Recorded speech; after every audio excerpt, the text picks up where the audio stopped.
നമസ്കാരം. അംബിക ജ്യോതിഷത്തിലേക്ക് സ്വാഗതം. ഞാൻ ലാലിമായ. ഇന്നിവിടെ പറയുന്നത് മകരരാശി ലഗ്നമായിട്ട് വരികയും മകരരാശി ചന്ദ്രരാശി ലഗ്നമായിട്ട് വരുന്നവർക്കുള്ള കോടീശ്വര യോഗം അല്ലെങ്കിൽ ധനാഗമ മാർഗം ഏതെന്ന് നോക്കാം. ഇവിടെ നമ്മൾ എപ്പോഴും ചിന്തിക്കേണ്ട ഒരു വിഷയം, ലഗ്നവും ചന്ദ്രനും ഗണിക്കുമ്പോൾ അവരവരുടെ ജാതകം കൃത്യമായിട്ട് നോക്കിയതിന് ശേഷം മാത്രമേ ലഗ്നരാശി ചിന്തിക്കാൻ പാടുള്ളൂ. ഞാനിപ്പോൾ ഈ ഒരു വീഡിയോ എടുക്കാൻ വേണ്ടിയിട്ട് മാത്രമാണ് ഉദാഹരണ സഹിതമായിട്ടുള്ള ഈ ലഗ്നം മകരലഗ്നത്തെ കുറിച്ച് പറയുന്നത്. ഇവിടെ ധനാഗമ മാർഗങ്ങളെ കുറിച്ച് ചിന്തിക്കേണ്ടി വരുന്ന ഈ വിഷയത്തില് 7 ഗ്രഹങ്ങൾക്കാണ് പ്രാധാന്യം. ഈ 7 ഗ്രഹങ്ങൾക്ക് ഓരോ സംഖ്യകൾ കൊടുത്തിട്ടുണ്ട്.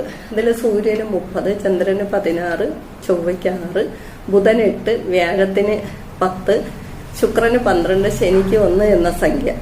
ഈ സംഖ്യ അടിസ്ഥാനപ്പെടുത്തിയാണ് ഈ പറയുന്ന വിഷയത്തിന്റെ കാര്യങ്ങൾ ചിന്തിക്കേണ്ടത്. ലഗ്നാലും ചന്ദ്രനും